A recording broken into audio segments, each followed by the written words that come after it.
ye kwa ye bretuons ye behwe na enkosei we yensama ekoso ene bi ewo NDC amayoko no mo manifesto no mo da no adi ewo mfimfiri mantemu no na bra manifesto yi esi for mo ano penyina otu franka dia march ni amanyoko NDC ora John Dramani Mahama ebo Ghana fa no ho ba sese Ghana fo nya ne mugidie na wo ba be o man penyini se kim ensan dwuma tete bi o de be ba na be boa pa ede amabiru be yempim du 10,000 obenya aso fa so nyina no ebehwe hu ni se be nya dwuma Ghana no asie ebitu. People who have come out of school at different levels who want to go and learn a skill, but their parents are unable to pay the masters for them to go and learn. The government, through the district assemblies, is going to register all master craftsmen. We're going to pay them and assign these young people to them so that they can learn a skill to go into the world of work. Free technical and vocational training for young people. The time for grammar school education has passed. The time we're going to shift our focus from grammar school and build more technical and vocational educational schools so that our children who leave pre-SHS, who leave JHS and unable to continue can go and train as apprentices and be graduated with certificates. We'll provide them with startup capital to be able to start their own small businesses. We'll also use NVTI to train and test them so that they can get their certificates to enter the world of work. We have what we call the Jumara program, and this is the entrepreneurial program. Nobody says you must finish school and become an employee. You can finish school and become an employer and employ. And so every year we want to target 10,000 youth entrepreneurs to set up their own businesses. We'll mentor them, we'll monitor them, we'll supervise them until they're able to stand on their own feet, and they will employ their colleagues. Na anso hono mo a owura John Dramani Mahama saka sa biam tire mu sese oba pension scheme ho hyehyeye no empinfo besa adwene ho biam no de egu apono so na wadro ne ye pa e de enkonko ba so we be ye adwuma na bosumi bia ne ntinto ho sika e bere be so so beko na ho migiem na aban se me de me ho kire me ntime de me sa to so na nipa no onkodi de yan enka ne Ghana man penye chem se wo ba omu sika ka mu nyina no behwe hu ni se omu nsa beka. We'll introduce an money your pension scheme so that persons in the informal sector who want to put something aside for their pension and their retirement can put 10 Ghana cedis a day, 5 Ghana cedis a week, 50 Ghana cedis a week. They will keep paying it so that when it gets to their turn for retirement, they have some money that they can rely on. We'll also, this pension scheme will cover commercial drivers and my dear Okada riders. They will also be part of the pension. It will also be extended to small-scale miners, farmers, fishermen, traders, and market women. People who receive cash on daily basis. You put a little aside. If it's every week, you go and pay it into the money, or you can use your mobile phone and pay, and your account will keep being updated. So after 15 years, that money has been invested. When you are retiring, you have your pot of money so that you can be getting a pension every month in your old age. And what you know, and I will write John Dramani Mahama him say. So what ban is ya back no any 24-hour economy. Any Ghana for the one I say 24 economy into as yenim sebi or no point in idea no ntiase and the chita for bed and watch him. And watch him say a simple cra. Nini na say a juma back. Nipa miensa ene be adwuma wom ene we ba na wokọ na we aba na wokọ na we aba na wokọ ebeboa menya adwuma nye no ase betu na enwuma ekonso a ne titiru ne ankrankra de no 24 economy no omodo omontuma bebo aban de na no aba behwe hu ni se tuobo ho no mu a obeyi de afiri omo so na omo nso omo komatima han won. Security services. We need safety and security to be able to implement the 24-hour economy. And so we need more police officers. We need more soldiers. Akan Ghana man penyini John Dramani Mahama ena wode ensemu etu dwa na enu achi no sa chire mu sei enwuma de 24-hour economy ni nko ampo no enwuma de be ba Ghana no enye dwuma ketwa ne titire ene bambo dwuma ku ahodo emu. Security services. We need safety and security to be able to implement the 24-hour economy. And so we need more police officers. We need more soldiers. We need more prisons officers, more fire service officers, more customs, more immigration. The support package for 24-hour businesses is to stimulate demand for 24-hour economic goods and services. And this will be supported by strategic investments in infrastructure, in security, in energy. We'll have public and private security architecture. Na anso hono moawo enka ne gara man panyi kirem se osan ba ene ene edu adwuma na konyina kwa ho na wo peka wo bre pa sanse keteke enya adwuma obehwa hunu se ene efiri akra sei eko amasaman efiri akra ko nsawom efiri akra ekopokura ase no keteke be yi adwuma na nkonko ba se edu adwuma na manfo peka ne obebbo dompem wo kwa ho sa ansa na wonyaka.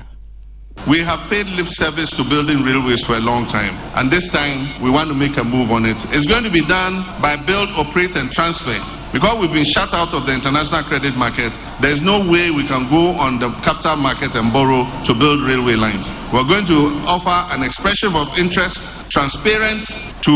companies that are willing to invest in our railways, and they will bring the money, they will build the railway lines, and all the revenue will go towards repaying the railway lines. And so if it takes 25 years to repay, they will control it for 25 years. After 25 years, when they have recouped their money, then we'll sit down with them and then they will transfer the assets to the government of Ghana. Akan Ghana man penyini asade to dwabiem. Sense se ya hodo mu ba ko de ba beboa na yesika sematimagina brane ahode aba mu na nne ayemrese nkontom na de kaja no ebetima firi ho ne sei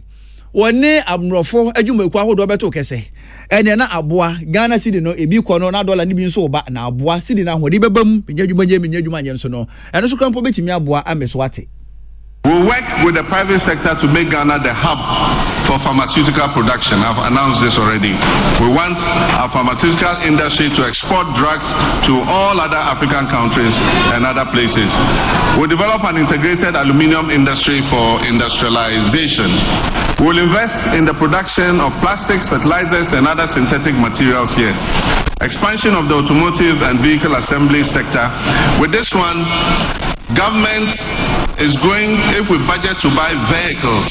we're going to buy vehicles that have been assembled in Ghana. We will not buy vehicles from outside and bring them in.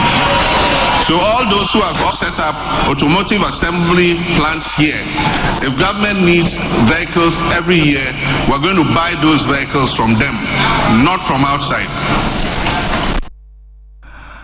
Akan Ghana man penyini John Dramani Mahama de sans not to jawa bra manifesto ne na woda na die ewo emfimfimantamu na ya ka mo se Arsenal ne Aston Villa for bobo no mo abosima aduowotwe eye 80 minutes na 80 minutes no Arsenal she mienu patishe baako ena Aston Villa for entimi NTB enti Arsenal 2 Aston Villa 0 anase nil ti yugusu ye ma mo update ni pa. Yada sora wo NDC amu manifesto no a na mu dan wadi ni mu na konfirmfiri mante mu NDC amayekonu dwom tsani eye obenfo Richard Akosi asiedu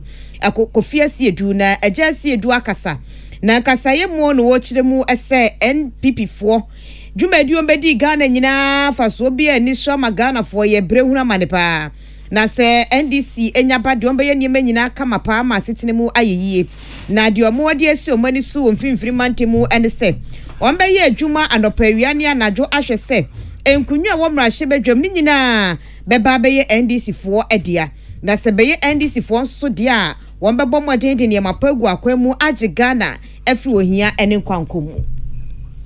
We are delighted to play host today's significant event, which marks an important milestone to dislodge the corrupt and inept MPP from power. We believe that the NDC has a plan to save our country, and we in the central region are prepared to join the people of Ghana to ensure total victory for His Excellency John Dramani Mahama in the great NDC CS elections.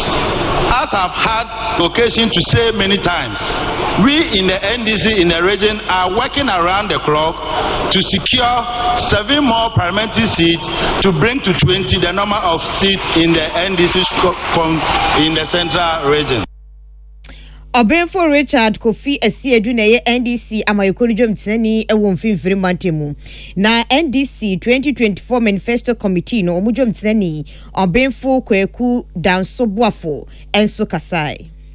The manifesto committee to curate a blueprint anchored on the NDC's vision of economic transformation for the Ghana we want. We proceeded by subjecting our 2020 People's Manifesto to 22 expert committee review. We then synchronized the reviewed blueprint, invaluable recommendations from party leaders, organized labor, civil society organizations, youth groups, women's groups, think tanks, religious groups, traditional leaders, professional bodies, diverse backgrounds who were engaged across the country. In doing this, we took cognizance of the dire straits our dear nation is presently faced. Weye penyina wono na NDC manifesto abujoko no wadano Obenfo Kweku Dansobuafo Dasmani Abulai na de nsemi ebae. Na ene wo University of Education Winneba titina ni de ma NDC amojoko no Ura Johnson na Sedun Ketia Chama 1 openyinu so kasabi ne kasabinu na wo kirem se ene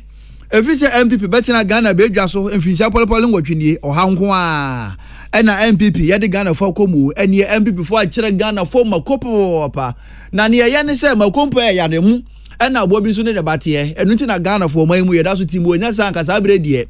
so obi asa na nema no bu na ketem edi free Ghana na Owura Johnson na Sedun Ketia kasem na wo kire mu sei hwe aho kire Ghana ye ko mu wonti do amanfo sika aban se financial haircut akasa sika no enti odiska no ko na ade na berepa mu abetua obi nso sika odi o chese odi twitwa no odi didwa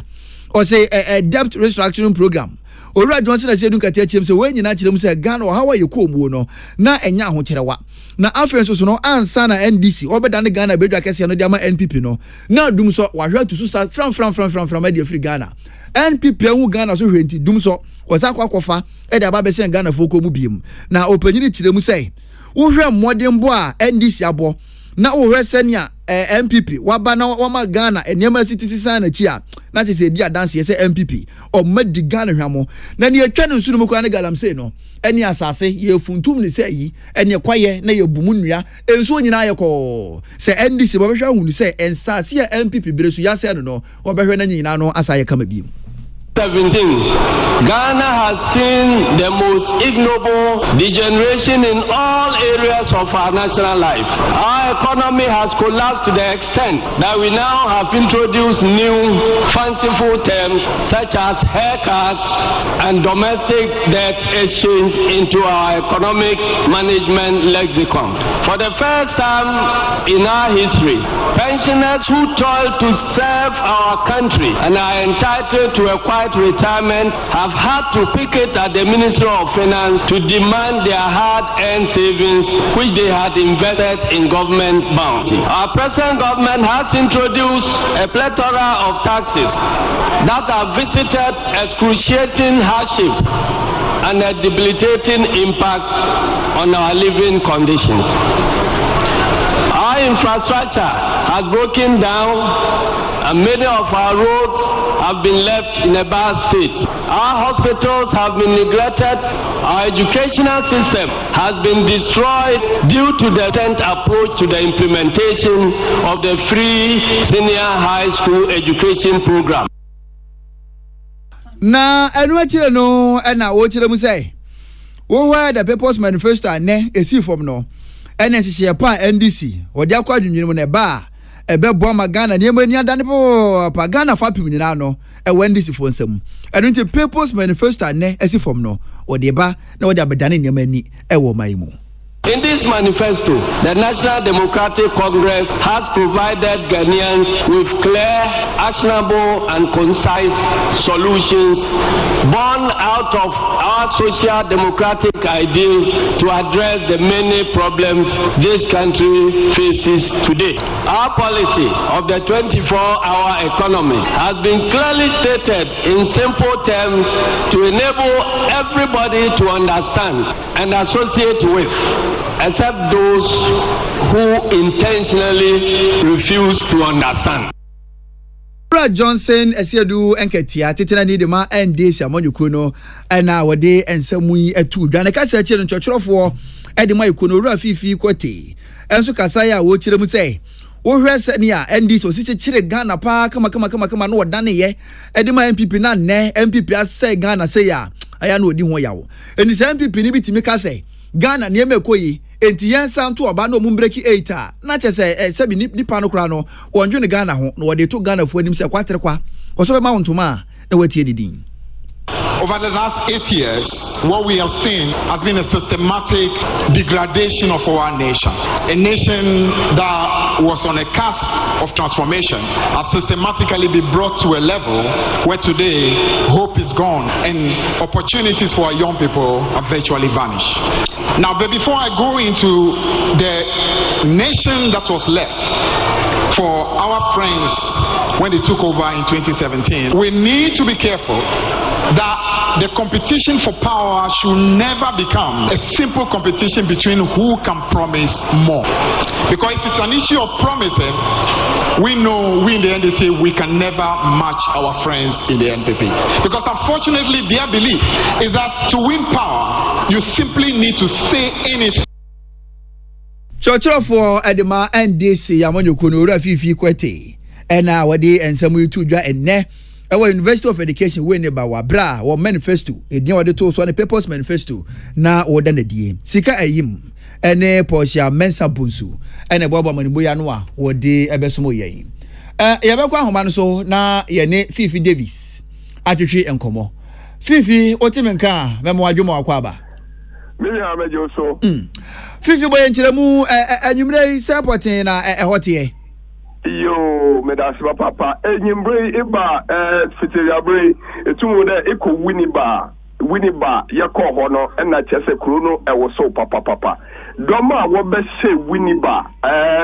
efa oye manifesto launch ne ho no ade adom no wo busua ma chese na obi mu kwa bonye bebi mfa na wo pon yi asisi ano obi a repa bebi akono akere traffic na chese traffic na block ya ma obi a kan ko kamba a echoki wo kwan ne mu ekaka ka security for a wo fa ho se wo mbedi guma na ya security for a na wa boban a Ghana Police Service ya bobo abaso because doma wo be se University of Education wa asamba kumpensi anantokwa na bibi basabasa de ensi no ena chede planning committee no wo ya de papa party security ne so ya de a wode wo hu jima ehwa bibiara ekoye wo ho eti sisi ameka say de ade a aka wo ho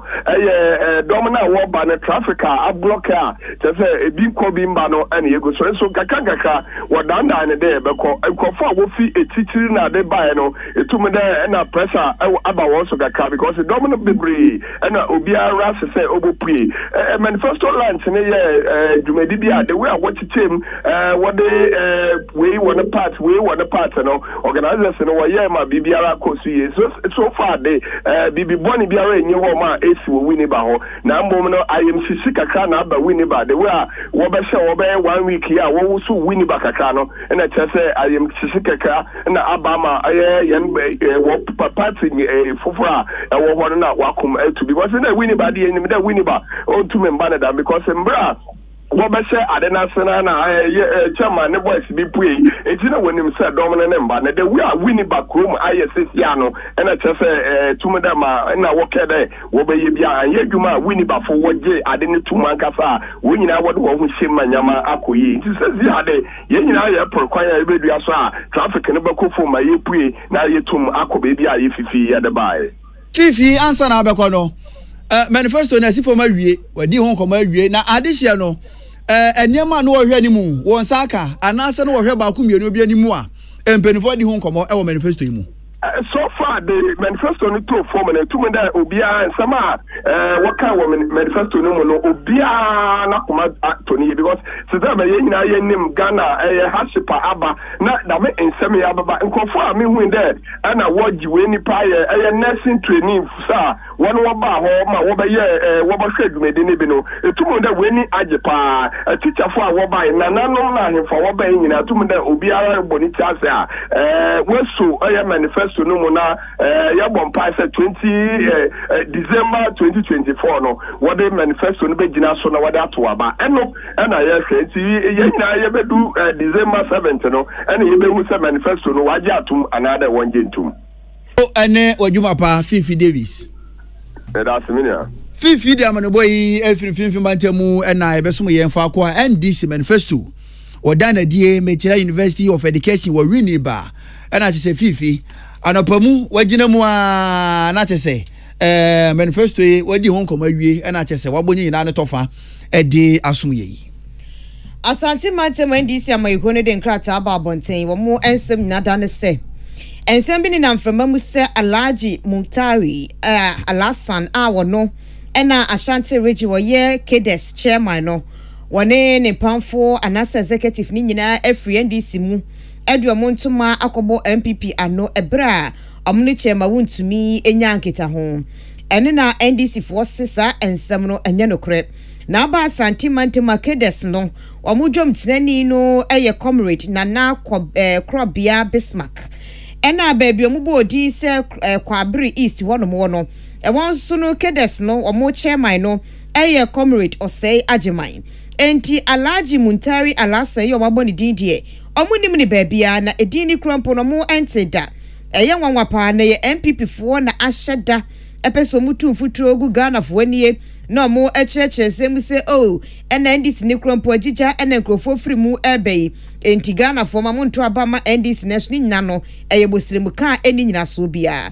omodi afutuo mache ma wuntimi Asante Mantemu NPP ama yekori twom teni se enye de ehianie wanhwe na Asante Mantemu NPP no emu acheche na agija no wanka wasem afa krampo nso wose wonu chema wuntumi ni oru anapo dawetwe bi edomo entemrenya asem ketwe so omote ado ahoma so omumienu ani ensini bomba akumukura amusia no na wanhwe wanka wasem na wonya ya asem ayemfa maano no a wagbon kashia so ane tenyane ko mutie ya nso no woni somufo bie amusia ensani nada eye fake penyina ne sasha krata yase no eye Frank Amuakohene Asante Mantemu Regional Secretary NDC Amayukuno Onumanyanfo John Asari openyini na ejina LPG enye gas ye de no agya ne ma amanyukuo Liberty Party of Ghana nemu na mrase beje adwa mechira so amanade so de no wakọ piribie ewo atoya Mantemu na aboa no wofa de wodi chire ntino openyini manifesto o sra de chene se won hweso na won to abanfama no na woto aba de man wo de be adwuma ma aboa ma de wo so amanade so abato mpeso aso enkanko ene mpuntu ohwe ni mu no won sa tumi aka no openyini wadanadi na wojiram se wo ba de ba kwade na kuma so pa no eye dusua eni ade che wo so amadade so emofra obenya babi pai se na fata watena wosua de enya cheche ni bia na wo so ogina mofra nim cheche ni a wa bin se ja wa kire mofra de ma aboa ama ade che so ofi so amadade so che se wa kanja ewo ngomasua mu afen so apomudi afom so behwa hunu se niam be ko ye papa ewo so amadade so ene ne mpata mu a wei ene niam ankae no penyini gina so asra de chene se won hwe so na 7 December won to obanfama no won ko si wona na mu amra se badwafie won hyemra ona bojo na sare magina se yetumi so aba e osuaman madiso ade hunu pa ni se afiwe me pese mabunu obi anya adwuma eye because area ha yaka je bibia ka esimesre yama man dade so man so bia eto aba no epa mame na mtimi enwoni a bebo amamburu no bebo dade so man se aye krom yenya kota yenya nima bebre e wa ha je school dan kwadu gwatema tatu kura me den me ye bi wo ho esimesre yama man na nanom ade hye obia so omtaba mame no so omtuma me a bebo obia me bi obia mfri anu akire no ana owura John Asari ye kire mu se na ne so de huni se betimi abam ma de hye wo so amanade so atadwefo wo awe na wate da ehu be hia se December bosu abato ne wiasumdwie ebe wiasumdwie so dia na ye maburu na ye sre won se won hwe huni se December bosu abato no asumdwie bu a ye bo hu de wuru na se asumdwie bu ye no ma no ebe ko so atena ho saa aba iba betui sabe ehia sunjo Ghana ehia asunjo Usuamai enti mesre maburu no tiro so bi bebo pa se ka pakoye bata menye ka hye ne se o ma ne ba ye de eni kan na o ma ne ba di kan a wo bedi akire ehia asunjo enti mesre maburu no se bi obi dada wa menfi ena afiwa aba ye bebeto no sabe hwe wasesrem na pato aba abato enye ntokwa eya adinkyere sabe nipa miensa mutumrika wo ye dan a bako ne bedi kan do bedi second and third no next time obe homework yie enti ehia asundwe Usuamai. Ora John Asari ena Agina Liberal Party of Ghana kuna nemu na wasra de chewo so amana de so se won to obanfa ma no de won kosi wona nemu omra se beje fie won kohye mra en wodi ensemu yi atudwa akono ba kwasi ade nyameche radio na manebo enie Madwin cheni bia de to aso no nana akuya moabo aten Dr. Bawumia is breaking the 8 akuya ne sadat mamunyina dwo entino incompetent one Ura Mahamade and Dronkwa no babetwaye nenchia ekode ama Ura George Weku Group Deputy CEO Ghana Gas teacher Kojo Tepa enyine suso wase se kwa manifesto copy and paste no vision enti NDC the opposition yade amamo honorable Eric Nana Ajimai Prempe wochia papa ene enwumre ena Mensa Magild enu so di odebaye no ose bechem Toronto nenchi akodi ama honorable Charles Akwesi Asiedu incoming MP for Tano South abato mpesua so manifesto na NDC for adan wadie no enidaso wom adwuma wom anigye wom eye wow ono krampo no wo hu asem bi a won kampo eye the original manifesto a enidaso papa bi ene wom o de MPP for ye ndie JDM ba beje yen Oben bless as a good evening Sadat mitiemu fisa fi benche ma adwabotwo ene akontomra abato mpesua so yenka mom na yen build good Ghana yenam Owura Alex ampa benso tono so de no Lawrence Boachi aka Boachi a wono free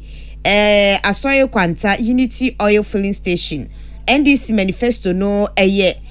tokronkwa fi bibi papa bia enim happy birthday in advance ama akosi Boachi ansa Raphael Wusu ansa so wo hwe free Pristia o mayemo ene adwuma ana ne kunsu kodwo krom oso wo hwe live Owura Bawumia ewa ni suadi no wona betimi aboaye Adwa Roberta Miss OK FM enso ehwe adwa ye che na nwumre we de no bai ho so wa made ne wo bai de amahu ena ama Florence akismi sehwebekwai na nado Ghana for deserve better wo bre aso say u take responsibility na bosa o che ye no hwe na udisuo Lawrence de no makenkan akismi sehwebekwai ono nso chem se NDC manifesto no mo adada di no eye exceptional e cover bibia na eniema ewomu so eye papapa John Dramani Mahama Shebo say allowances awodo de bema assembly members no ede enu ntimuntu aba emfa emano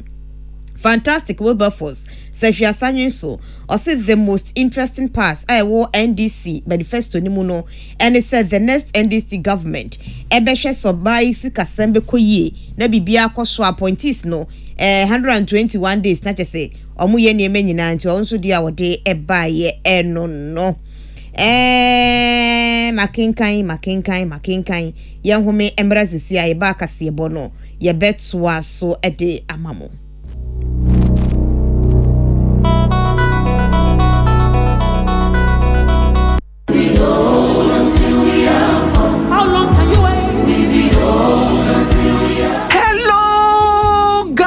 Tehila is back again. Brania for domo Yenu totrobunso tonso ria emompunimpo. Eye Tehila 2024. The Bethel Experience. Ye betuntu meradinia manidisu sonkokra. Enkunia bebubu ne humnia hamnya mieni munyambe dedi se. Tehila 24. The Bethel Experience. Baso 8th September 2024. Yeni radibe tuana monsonko.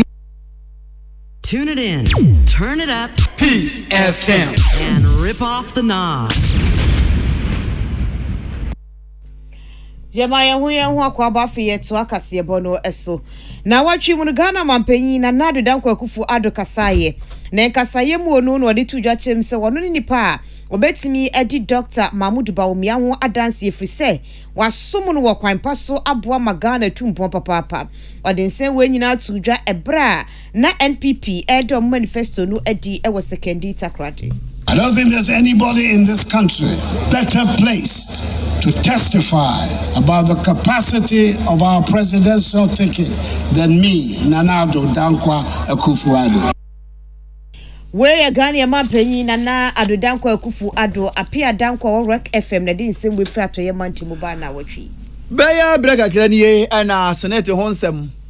eyiniti ewo magane mu ene na senator Jumako ni chirem se hotels ahodo bi beye se enai bi de omo hyes no wo jembe omo chiche mu adusia na aboa ezan se enya de amfaso bi ayefiri mu aba Ghana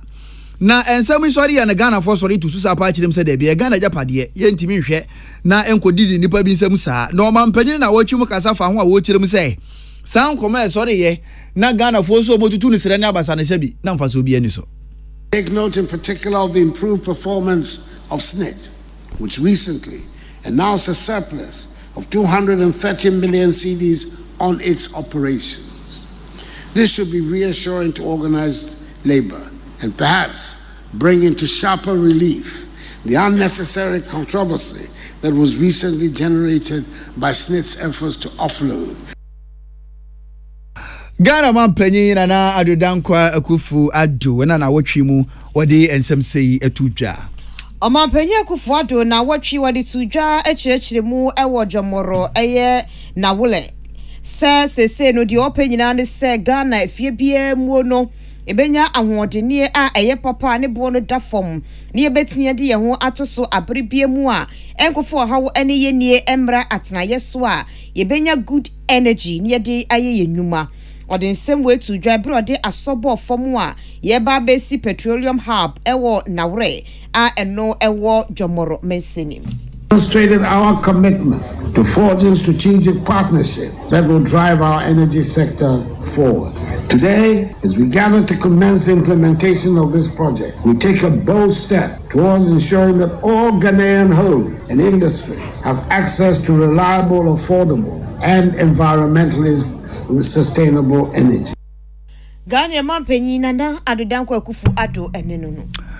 Na watwi mu mampanyi na bedi ekire Dr. Alhaji Mahmoud Bawumia enso kasa ya o kire mu se wo ho anhyehye ye pa wo no ankasa mposi o mampanyi na bedi ekire odi egu aproso na abo na nneema atimi adane wo Ghana enya asem ketewa na wa ankasa Ghana yenhwe wo si ade abedwa kese ne be hye ne 60 ano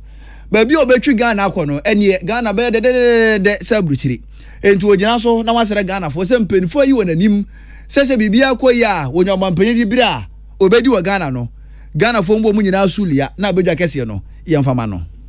I am a problem solving leader.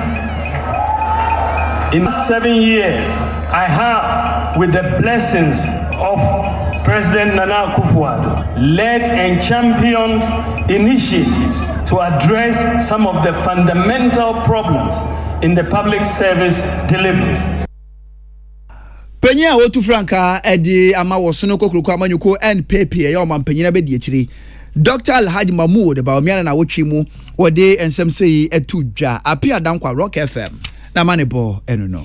Achiase ewo apoye mantemu na watwi mu no ayaresabia fefe a yesi awie no aban ekokopa ho entimo mampanyi abedi ekire NPP amayiko no Frank Ekreni ene gina ye hwe ye ma no koso wo se weka agenda 111 no eho.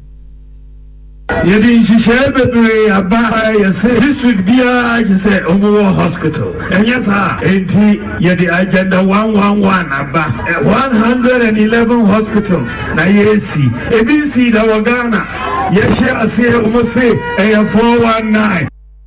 we yo mampenya bedi ekire NPP amayiko no Frank Ekreni Dr. Mahmoud Bawumia na watwi mu owura Mahmoud Bawumia otu franka de ama NPP kire mu se obahwe no na nipa bi kuta klata ade ye free nkran omakokure bi ase ohene bi ohone da kobiri nani so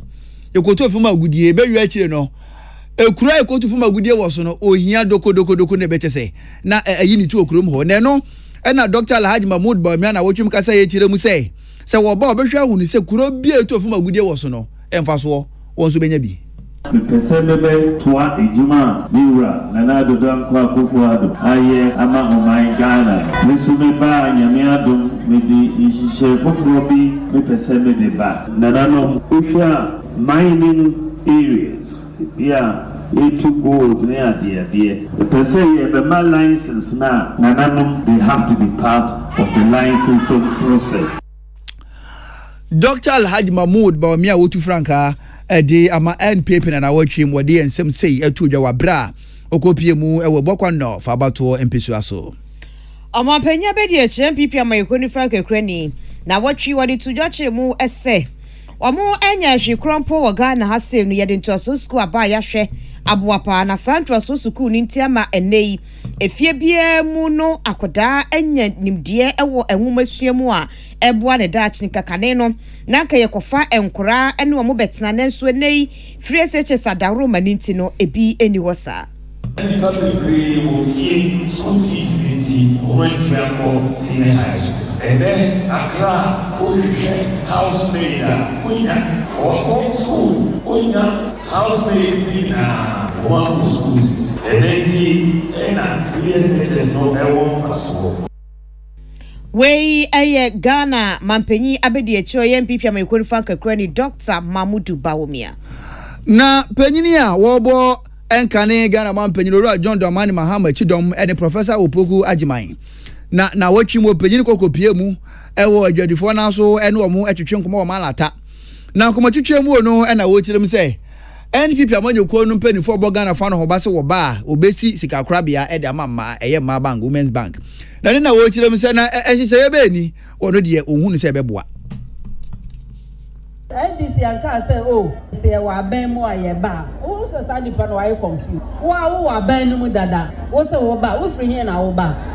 abanu yentu ni ye mo ma yentu ni ye ni ansesa no ma mo ma yentu ni ye ni esisem na sa no ma sa kasa no yate ache se obi wo wa ban mu ade aba ye ni enhwe da ban na wo ko here na wa ba.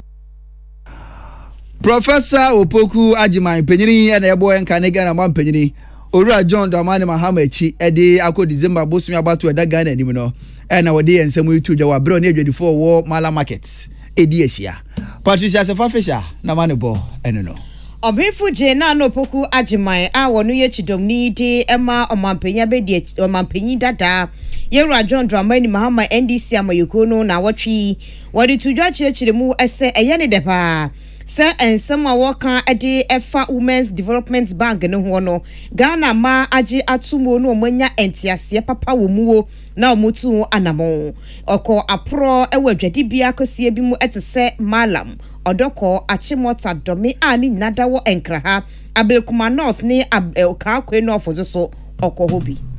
anaye wa ha na fa asobo mbaka say yen hwehwe journalist yen hwehwe economist ni ochiro sadia man wa moa no kra efi say ye de eti ye baby o ene esi economist o wo wiase bu nyina nyankopon de wiase nyina nyansa hye ni tirim ne ade na bre ni afa economy na wai we your beautiful Jena no Opoku Ajiman MPP NDC amayekonu Franka krani abedi echiri Patricia Sefafisha na din same way by na watwi mu Professor Nana Jane Opoku Ajiman de na pro boko kopie mu ewo tema East abato mpeso aso ko ahemfo naso na komatwetwe mu na wo kirem se NDC amanyeko no obane so di hunu kese ba kopa ne se sabrei abato obre na abato akire no Ghana sundwa atim no yebekoso na yetene musa afenso se wo bibipa de mo my Ghana nya atem didie enye empuatwa enenye ntokwa ukom monten so a kan ya obetimi ayefa kire Ghana fo neto Ghana fo sumu a eno na obehwe so ato aba Mwamunim yende enche bia ye peni a nyame ato nsafre no na efre na asomdwe ne nti obae no ode asomdwe na edi ye kan se bibia anya asomdwe na no mse nipa nso so du baby na ugya bibia mu a e wo se de obi hwe no na akoese wo ye mre nom ne ade na mum men no akabaka se wo ye din no wo na wo de ade eche Professor Nana Jane Opoku Ajiman penyini ya na ebo enka ne Ghana man penyini John Dramani Mahama Chidom ana na watwi modi ensem sei etudwa Patricia Sefafisha na manebo eno no ebro abenfo je na anopoku agima ekotema east aprobono na kane NDC amayeko no dwom tirani Dr. Samuel Ofusu Ampofo na okahobi wakasaye enode tudwa chemu se John and Jane take it anaso mo akabo mu no omumienu ye ni papa ombetimi aboa agigana asiesie Ghana esikasem ye kokan ye binum si o when Patricia Sefafisha na disa ensem we say ebai. Na wachi mu chochorofo de ma NPP amanyoko no ra Justin Frimpong Kodua. Ne chairman general atwetwe nkomo e kokoro adwumadie so. Na akomatwetwe mo no na wo kirem se ono de ohun ni se enne.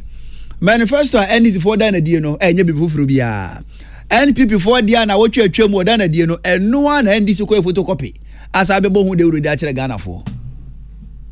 Ba NDC eyi Ira Mahama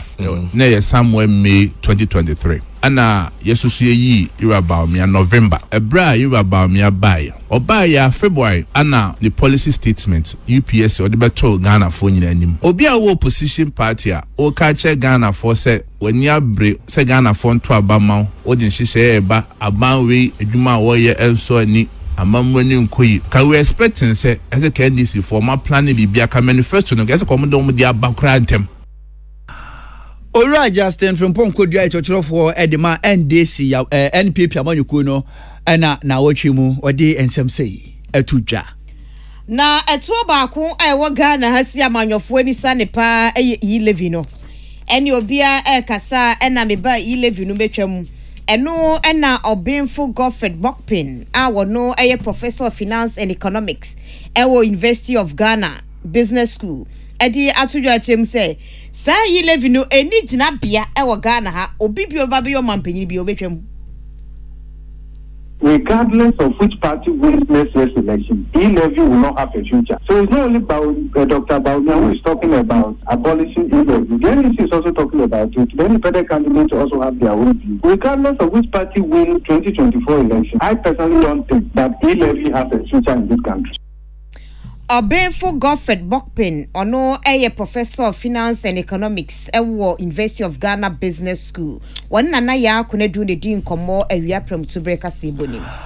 na watwe mu titira ni dima NDC amanyoko no Ura Johnson asiedu nkatia tire mu sei ene Peace Council Peace Pact campaign for hwani mu samanyoko ahodo odo on sabe hyehyase no NDC on fo on sa hyehyase ne o chanso kan we sanso wo hyase di won sa hyehyase asundwe ti ase apamase ne nyenne ye kwa batu obia mu a ne esia ne esie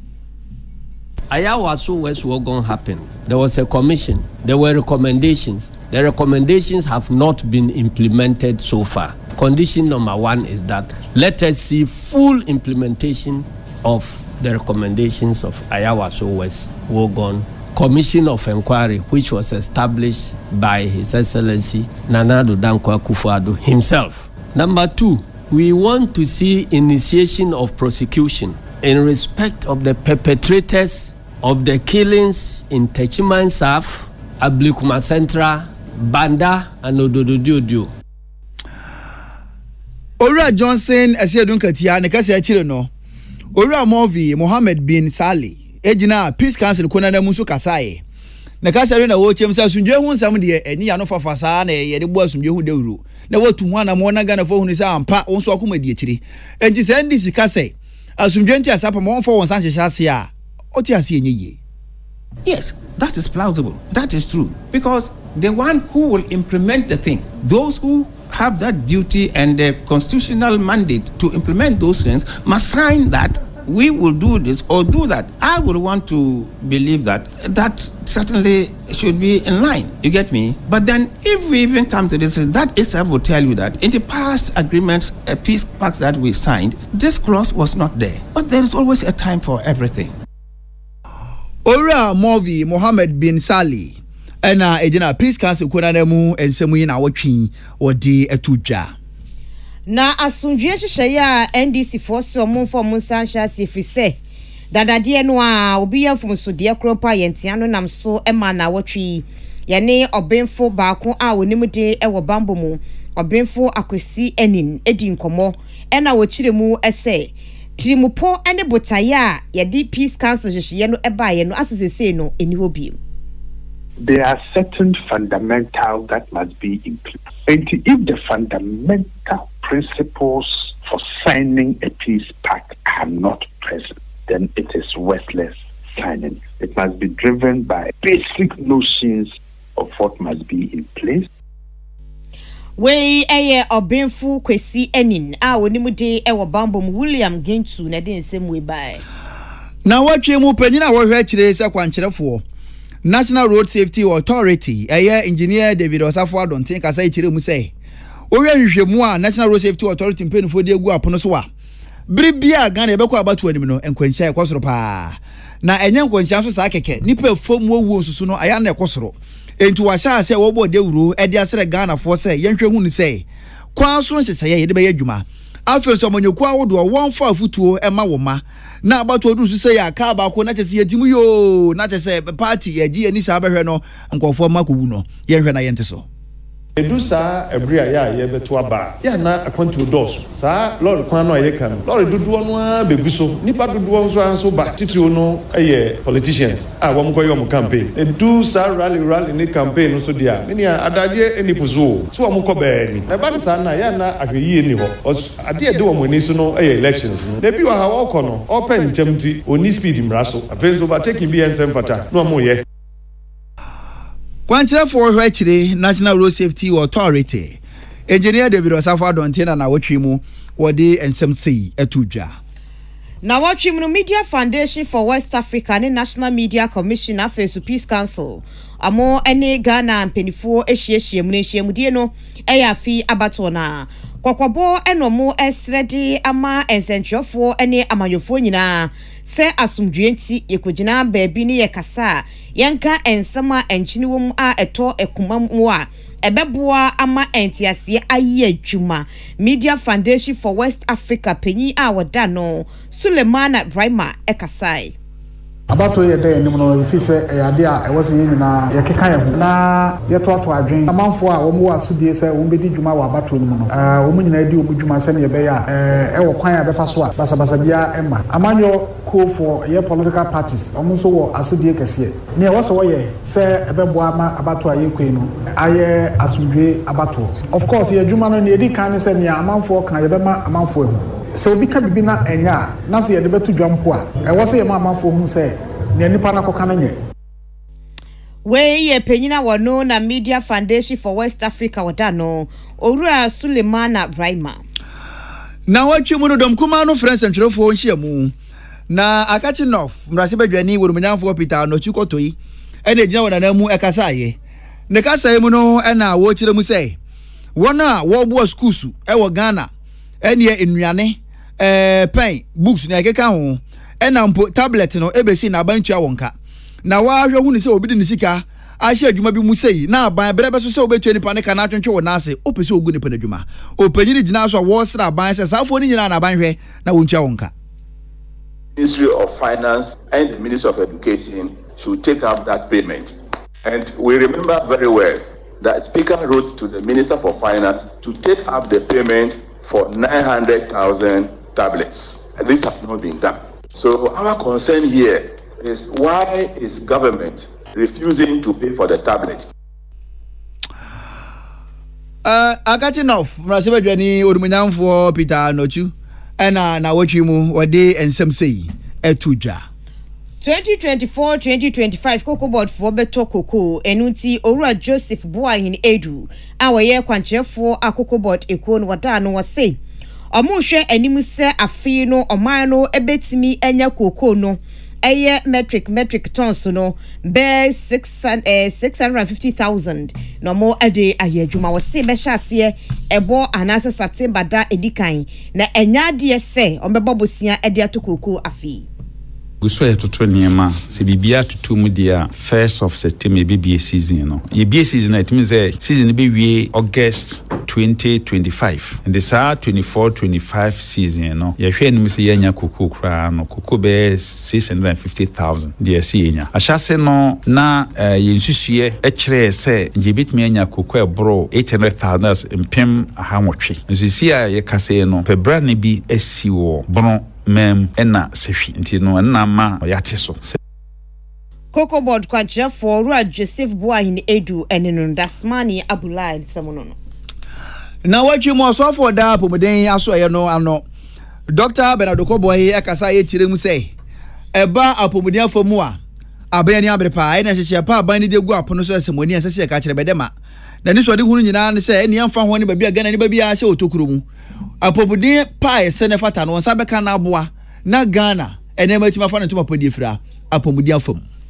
€1 from the Danish government, and I'm happy to say that all the facilities at Bogoso, at Isuaem, at Elugu, and other parts of the Western region have all been brought up and, as we speak, are operationalized. We are going to channel the same level of energy into this Efia Kwanta expansion project and even push it beyond to the new regional hospital that we have secured. The contractor was on site, but they had to demobilize, come here to make sure that this one picks full steam. With the support of my 2 senior brothers, I believe that we are going to do the same with this hospital and the Western Regional Hospital.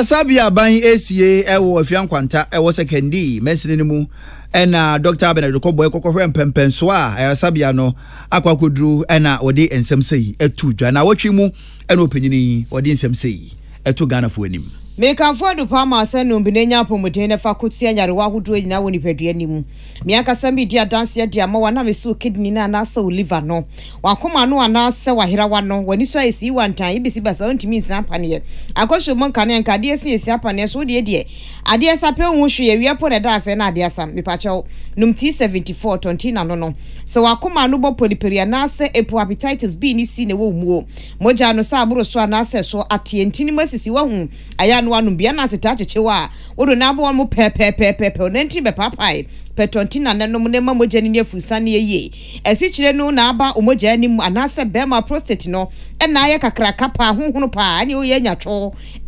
mi pa cho bebo ne danta ye mpene sa entian wanu 2074 ema wode epo white candidates setete ye no bipia de bi ko ha asma no eye ntehyewa kuku keke ye bo wane ye anemic enchene ye moja no ewe mi pa cho ya no wanu bi Tontina ebuam wanum da wapantian mu kankan so tu ase de mawo enema bebre tontina eye syphilis gonorrhea ne yade wahodo bi ti se covid fibroid ni ulcer na afensu hunsa hodo no tontina eku etiapa waye waletu wala sama so mu pekenkran wadro ye tontina T74 nunumbi na emoni pedua ne ho ban emawo number no enie 0246 073498 0246 073498 and 0501 628931 0501 628931 dog say amomoto amonte so no obi antimi to bi no no na mwa no pedua na pomuden hia no echensi kanoti esremada aya amunya ne sa akase bo no asi bedin de akua ajewa akode emene Sadat Mohammed asede akode ama Naomi ama benewa Patricia Sifafisha abene sika Dasmani Abulai ena new abaya waba menim nidi nyame ya duma wachina no pa no sie besan aba beso mo biemu a yes sorry so a na DJ young boy ono na de agudie papa bi eba beto aso de amamoa eno oba be bomo nyom pa nya asem kito be hu mo nyom na chese mo akase mo nya DJ pa ntie ne no Arsenal ne Aston Villa for match na si full time no eno ano no na chese Arsenal ewini 2-0 ena omodeko entino Arsenal for no anaja omo edi nkunti ne mo amutwa bet ne nyina mama ayinu kame mama ka chense mutwa omo no bedi mo bedi man entino wa utwa nyina modi David nso ene Abigail ye mamutiri nkwa ene mo ye Mr and Mrs Donko ya minshira mawawe so e mama wachina anopa no nsia peace kase be san be so bia de mo nyina mase ama mo anitia